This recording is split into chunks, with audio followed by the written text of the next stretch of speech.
Baik, selamat siang semuanya. Sekarang kita coba belajar melanjuti kuliah kita ya setelah UTS, yaitu kuliah 9. Nah, di sini kita coba belajar bagaimana dari hasil yang kalian pelajari dari sebelum UTS itu, kalian sudah belajar tentang struktur gedung, struktur jembatan ya, dengan dari steel itu, dan juga kalian sudah membuat dari struktur bendung gitu ya, dari hitungannya. Nah, sekarang kita akan mulai belajar tentang bagaimana membuatnya itu dengan BIM gitu ya, Building Information Modeling. Nah, di sini nanti kita akan pelajari, saya cuma menjelaskan apa sih Building Information Modeling itu gitu ya. Saya akan share screen.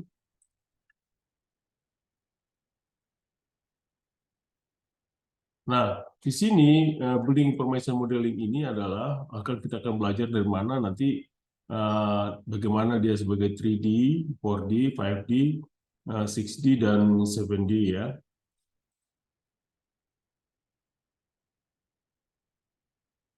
Jadi kita lihat di sini bahwa kita akan melihat di sini bagaimana sih eh, BIM itu sendiri gitu ya.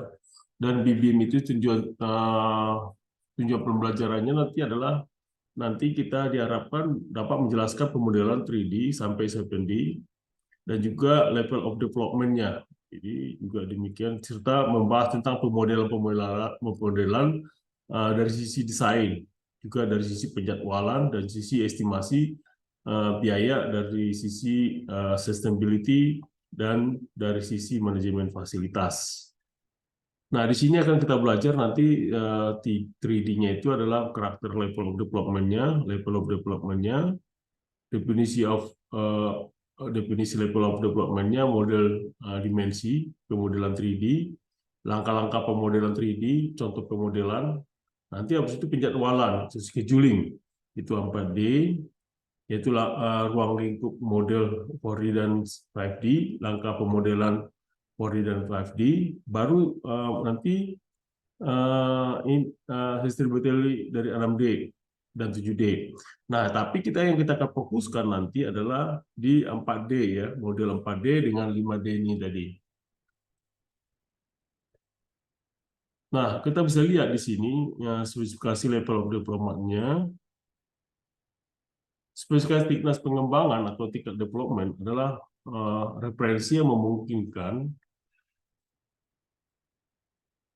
praktisi dalam industri konstruksi yang menentukan, mengartikulasikan dengan tingkat kejelasan konten dan reliability yang tinggi untuk building informational models. Jadi juga kita tidak akan dipelajari bagaimana sih menurut American Institute Architects G202 bangunan 2013 Building Information Modeling Model.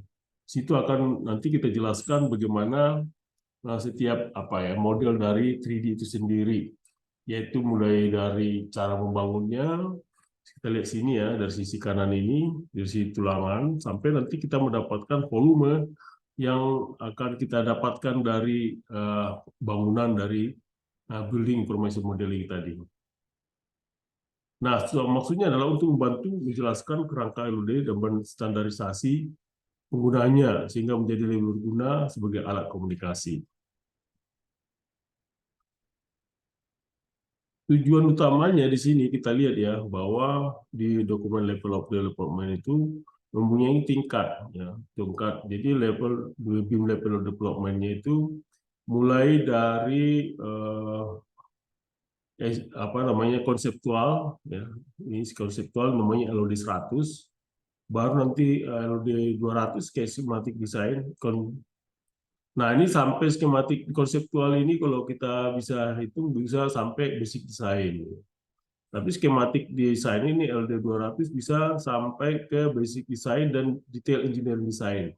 Nanti tergantung dari jenis kontraknya ya, delivery-nya. Baru namanya konstruksi. Jadi jelas di sini konstruksi ada jelas bangunannya, kita ada materialnya. Baru jelas nanti di LOD 400 adalah masalah dengan bagaimana kesiapannya. Dan akhirnya menjadi S-Build yang sudah terpasang. Ini yang bagian dari BIM level of development. Yaitu tujuannya itu ada apa? Yaitu untuk membantu tim termasuk pemilik untuk menentukan dan menentukan pelaksanaan BIM dan untuk mendapatkan gambaran yang jelas tentang apa yang akan dimaksud. Juga membantu manajer desain menjelaskan kepada tim mereka informasi dan detail yang perlu disediakan. Jadi para manajer-manajer desain juga bisa menjelaskannya dengan metode gambar gitu ya. Dan juga memberikan standar yang dapat didepresikan oleh kontrak dan rencana pelaksanaan BIM.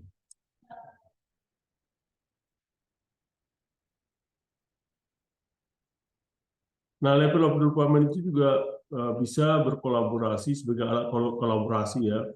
Kolaborasi untuk bisa menjelaskan konsep. Jadi setiap dengan BIM ini kita bisa belajar bagaimana dia bisa menjelaskan konsep, menghindari salah tafsir, gitu ya. Juga adanya skala dimensi yang akurat, sehingga dengan ini bisa menghasilkan suatu informasi waktu yang benar. Gitu ya.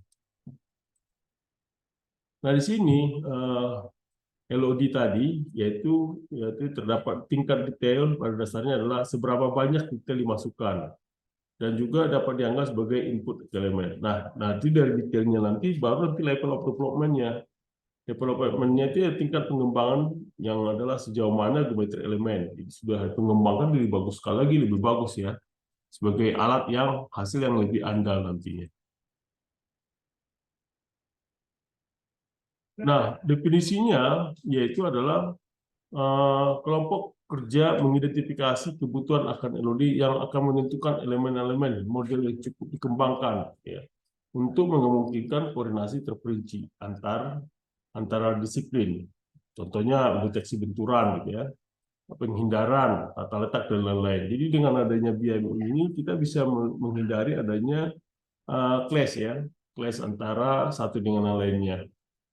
Juga LOD 500 termasuk dalam definisi LOD IEA, yaitu kelompok kerja tidak merasa perlu untuk menunjukkan, mendirikan dan mengilustrasikan LOD 500. Nah, kita bisa lihat sini ya, LOD 100 tadi itu contohnya adalah elemen model dapat ditampilkan secara grafis dulu. Jadi sudah dapat secara grafis dengan cara yang masih desain ya, konseptual. Nah, LOD 200 yaitu elemen secara grafis diwakili dengan model sebagai sistem umum, objek atau perakitan. Ya, sudah mulai dibaguskan lebih bagus, sudah ada gambarnya. Baru LOD 300 yaitu adalah elemen model secara grafis dipresentasikan dalam model sebagai sistem. Nah, itu sudah masuk dalam sistem dia. LOD 400 sudah dalam sistem objek atau perakitan tertentu dalam kuantitas. Jadi sudah mulai muncul ukuran-ukurannya gitu ya, ukuran-ukurannya jelas sehingga nanti didapatlah sampai mendapatkan ukuran dan volume. Nah, LOD 500 itu adalah sistem objek perakitan. Nah, itu akan muncul nanti bentuk, lokasi, kuantitas dan orientasi detail. Juga informasi fabrikasi, perakitan dan pemasangan. Jadi BIM itu sendiri sangat berguna buat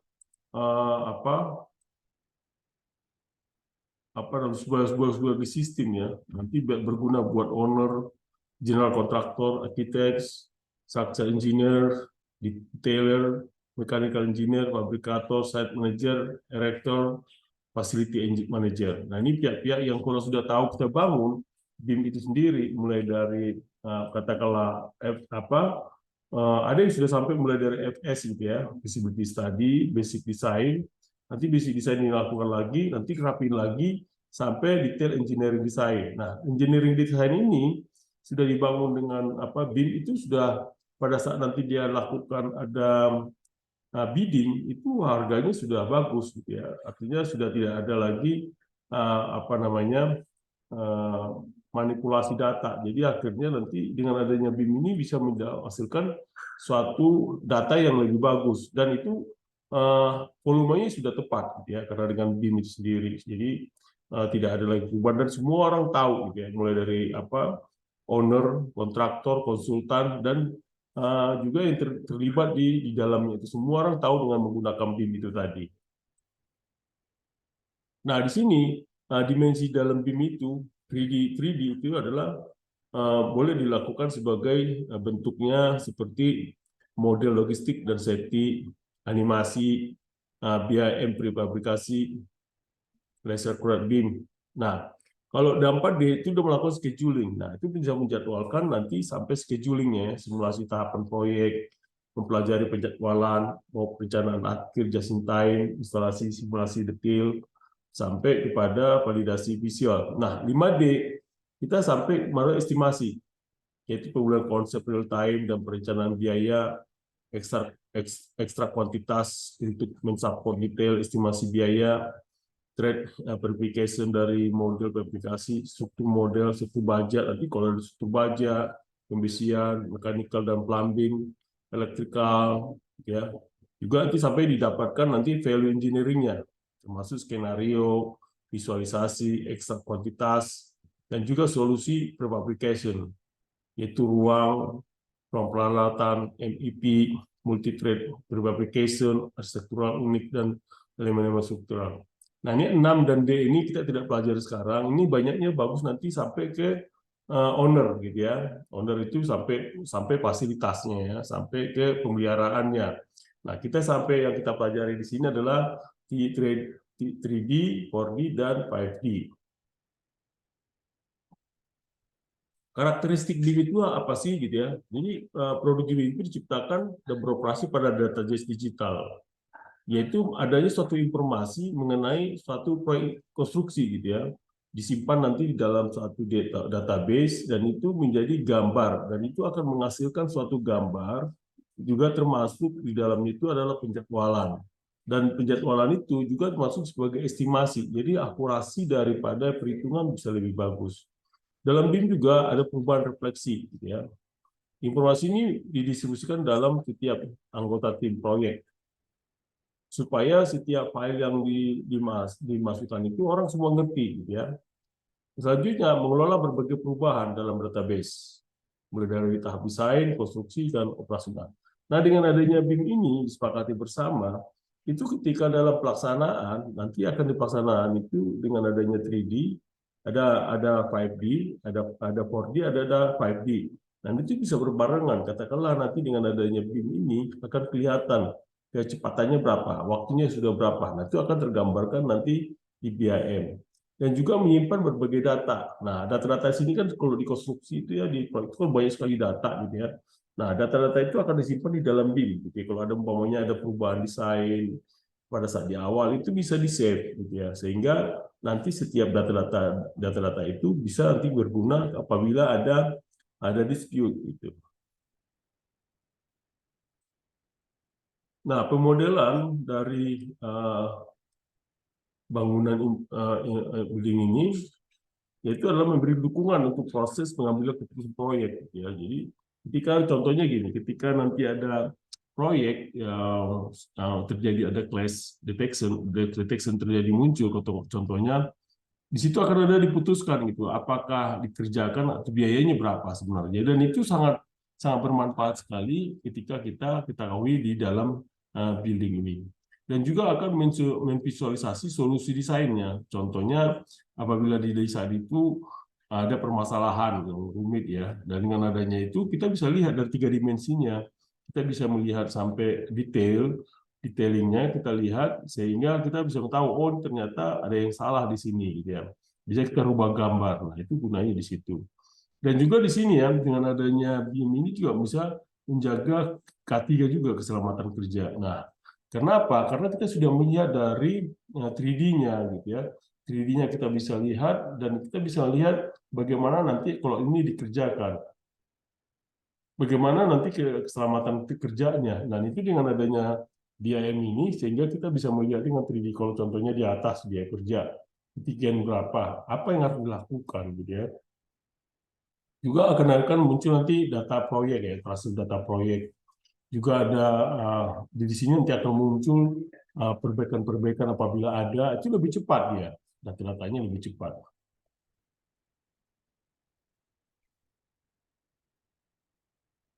Nah, kebutuhan informasi pada pemodelan contohnya adalah contoh proyek gitu ya, definisi proyek apa, baru pemodel kondisi existing, baru informasi modelnya itu adalah level of development-nya, kita mulai dari tahap konseptual, tahap skematik, tahap pengembangan perencanaan, tahap konstruksi dan kursus. Nah, baru masuk pemodelan arsitektural.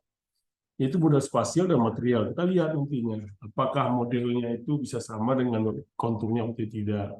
Kita bisa memvisualisasikan dengan baik dan juga mengecekkan standar yang ada dan juga mengevaluasi strategi keberlanjutan lainnya.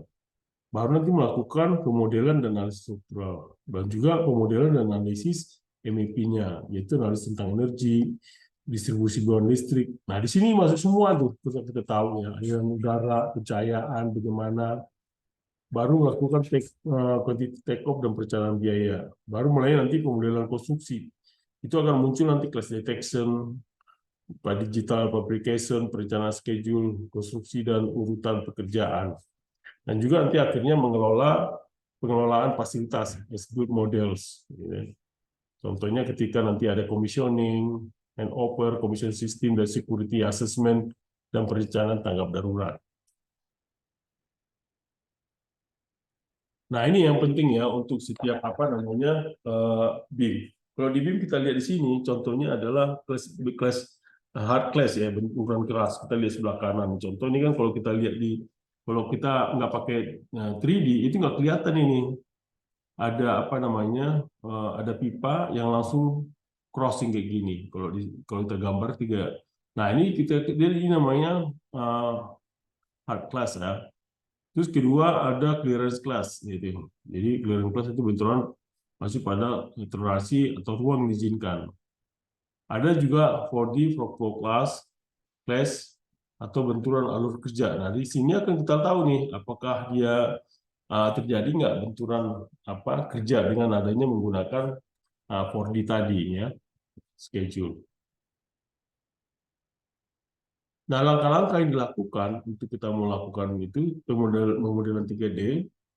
3D ini merupakan perwakilan dari lebar, panjang, dan tinggi, gitu ya, baru melakukan pemodelan. Nah, prosedurnya adalah sebagai proses untuk menciptakan sebuah model yang dimiliki. Nah, objeknya dibuatkan modelnya bisa serupa objek hidup. Jadi dengan adanya BIM ini kita bisa kelihatan sampai benar-benar ada gitu ya, tiga dimensinya seperti kita bisa melihat di situ. Data geometrisnya juga jadi jelas juga, termasuk visual project gitu ya.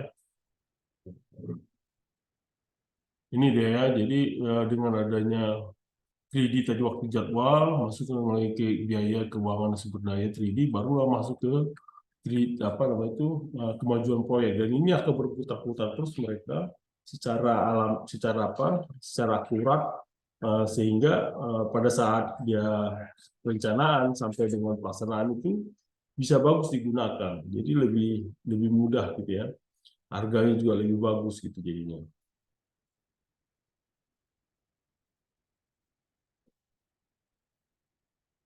Dan juga kita lihat langkah pemodelan 4D dan 3D dan Tekla. Itu bagian utama dari pemesanan kita pakai Tekla. Tekla itu adalah sebagai tools ya. Bagaimana kita bisa melihat nanti mulai dari time schedule atau cost dan finansialnya. Jadi tools daripada BIM Tekla seperti model organizer Tekla, task manager, visualisasi status proyek, base manager, dan sebagainya. Lalu ke sustainability model 6G. Nah, 6G ini kita nggak ikutkan ya. Jadi itu ya untuk sekedar dari pengenalan dari BIM itu, bagaimana nanti BIM itu kita gunakan ketika kalian sudah menghitung struktur ya, strukturnya nanti kita bangun BIM-nya sehingga bangun BIM-nya itu bisa menjadi hasil yang sangat baik nantinya. Nanti contoh yang kalian sudah jadi itu adalah seperti gini ya.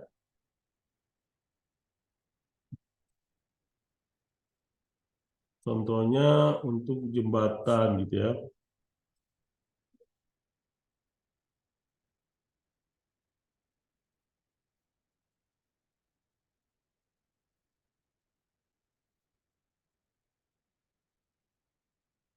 Nah, contoh nanti seperti gini ya, seperti apa nanti akan BIM itu seperti gini, contohnya seperti gini.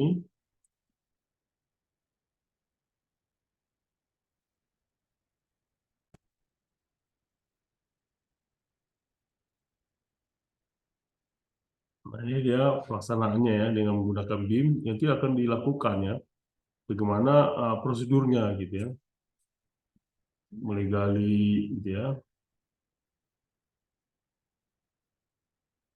bikin apa namanya pekerjaan fondasinya. Nah ini kan udah pakai ini nih, apa namanya animasi ya. Itu aslinya dari mana? Dari BIM tadi gitu ya. Pakai beton, perhitungan beton gitu ya.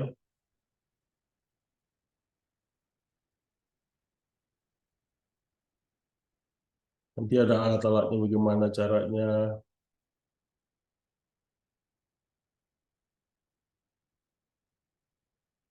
Nah, dipasang tigurnya gitu ya. Bajanya dipasang satu-satu gitu kan. Nanti yang ini kalian sudah hitung nih secara struktur gitu ya. Nah, kita nanti kali membangun ininya, membangun hitungan daripada dengan pakai BIM-nya ini. Ya lalu dibikin lah, dicor lah dia kan platnya.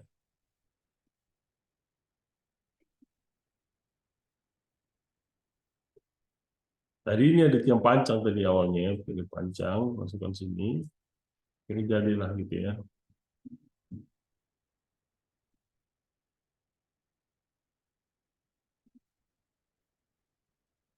Nah ini kita bangun ini dari apa? Dari hasilnya ya.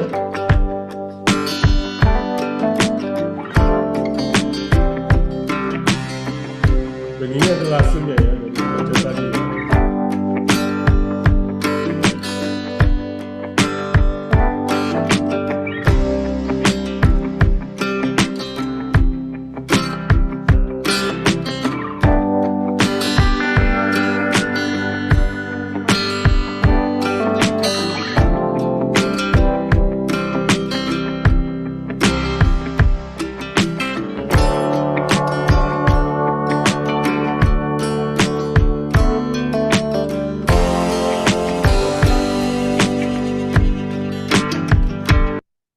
Nanti ya contoh dari hasil BIM yang setelah dikerjakan, nanti hasilnya akan begitu ya dari hitungannya akan keluar animasinya sehingga volumenya keluar, schedule-nya bagaimana cara kerjanya, gitu ya.